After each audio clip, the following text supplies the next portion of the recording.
5 kesalahpahaman tentang zodiak Gemini. Yang pertama, Gemini dinilai keras kepala, egois, dan gak mau kalah. Padahal faktanya Gemini itu selalu berpikir cepat, gemar belajar, selalu ingin tahu dan selalu update tentang informasi apapun. Sehingga mereka tidak suka pikirannya dibatasi, dan berargumentasi buat para Gemini itu seperti sebuah permainan dan tantangan bagi mereka. Tapi Gemini juga pada dasarnya akan selalu tunduk pada kebenaran dan mereka adalah manusia yang fair dan menjunjung tinggi sportivitas. Sehingga wajar jika dinilai keras kepala, egois, dan gak mau kalah. Yang kedua, Gemini cenderung dinilai mudah berubah-ubah pendirian atau pelin-pelan serta dinilai munafik. Padahal faktanya Gemini memang gak pernah berhenti memproses segala sesuatu di kepalanya dan mampu menempatkan diri dalam banyak sekali perspektif. Dia bisa melihat suatu masalah dari 5 kacamata yang berbeda. Sehingga sangat mungkin seorang Gemini tidak pernah benar-benar berhenti dan selesai dalam mengambil keputusan.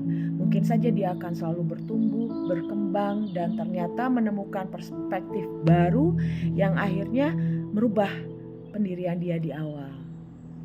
Kemudian yang ketiga, Gemini itu konon gemar menggoda lawan jenis. Kalau ini dikarenakan kemampuan komunikasi merupakan salah satu kelebihan yang sangat dominan pada kaum Gemini. Mereka cepat membaca reaksi teman bicaranya, termasuk membaca sifat dan karakternya. Tapi Gemini juga tulus dan sangat hangat dalam memberikan bantuan maupun perhatian. Sehingga ketika komunikasi dalam atmosfer yang terasa nyaman, banyak lawan bicara Gemini atau bahkan si Gemini itunya sekalipun mungkin saja terlena dan menyimpulkan hal-hal lain di luar boundaries yang sudah ditetapkan. Ini juga berimplikasi pada tuduhan selanjutnya kepada kaum Gemini, yaitu tidak setia dan mudah bosan. Nah, faktanya Gemini itu memang rata-rata sangat membutuhkan perhatian dan kemelekatan personal yang sangat intens dan harus laras dengan dinamika jiwanya yang selalu berkobar-kobar penuh semangat.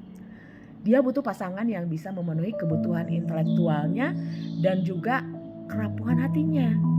Gemini butuh didengarkan, diperhatikan, dan didukung mimpi-mimpinya. Dalam posisi Gemini diabaikan, diacuhkan, tidak distimulasi dalam diskusi-diskusi yang menarik, kemudian Gemini tidak diperhatikan dan dianggap tidak ada, maka akan sangat mungkin Gemini kehabisan kesabarannya dan dia memutuskan untuk move on, pergi dari hubungan tersebut dan berpaling. Banyaknya terjadi seperti itu. Kemudian yang terakhir, Gemini dinilai sebagai orang-orang yang sangat susah diatur dan mau menang sendiri. Nah, penjelasannya, faktanya, rata-rata jiwa Gemini itu sangat merdeka. Gemini sangat suka diberi keleluasaan sekaligus kepercayaan. Gemini juga sangat menghargai orang-orang yang bisa membuat mereka bisa tunduk itu atas kesadarannya sendiri. Karena pada dasarnya Gemini menerima koreksi dan masukan dari orang-orang lain yang disampaikan dengan cara yang tepat dan memang benar apa yang disampaikannya itu untuk memperbaiki keadaan. Itu ya. Ini juga disclaimer, bukan penjelasan semata-mata karena zodiak saya Gemini. Pada dasarnya bagi Gemini sendiri, penilaian orang lain itu tidak akan terlalu banyak berpengaruh dalam hidupnya dan dalam keputusan-keputusannya. Tapi Gemini akan selalu menilai, mengevaluasi dan introspeksi ke dalam dirinya sendiri. Itu sebabnya disclaimer ya, setiap pembahasan-pembahasan mengenai zodiak maka yang paling ramai berkomentar adalah di dalam pembahasan mengenai zodiak Gemini, baik itu di Indonesia maupun di luar negeri. Itu kenapa?